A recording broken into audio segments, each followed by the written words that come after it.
sevgiden sənə meyxanələr, hər gün əlimdə dolu peymanələr. O qədər içim çıxsın ağıl başıma, başıma dolansın dəli pərvanələr. Yazım sevgiden sənə meyxanələr, hər gün əlimdə dolu peymanələr. O qədər içim çıxsın ağıl başıma, başıma dolansın dəli pərvanələr.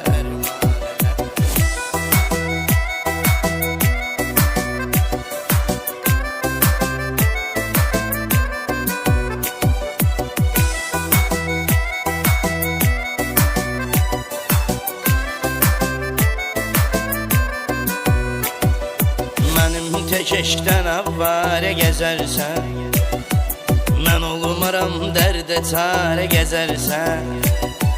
Atdım atdım ara gəzərsən, aramızı vurdu boş boş bəhanələr.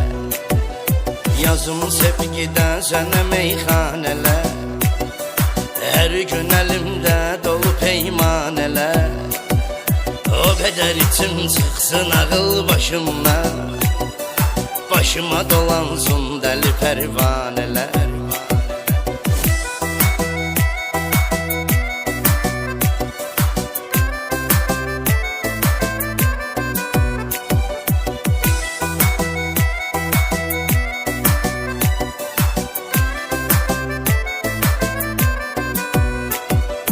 Gözlərin gözəldir göz və vurğunam, əsas odur ki yar sənə mən uyğunam.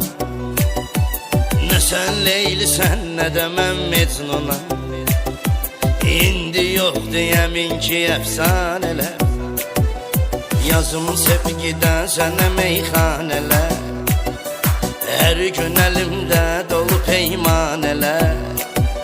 O qədər içim çıxsın ağıl başıma, başıma dolansın dəli pərvanələr.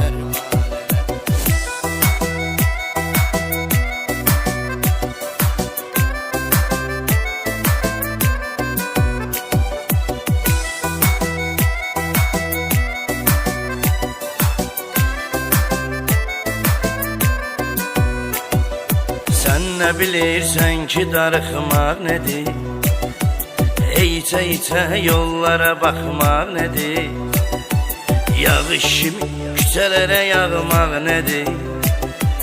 Anlayar ancaq məni tək tanələr. Yazım sevgidən sənə meyxanələr, hər gün əlimdə dolu peymanələr. O qədər içim çıxsın ağıl başıma, başıma dolansın dəli pərvanələr.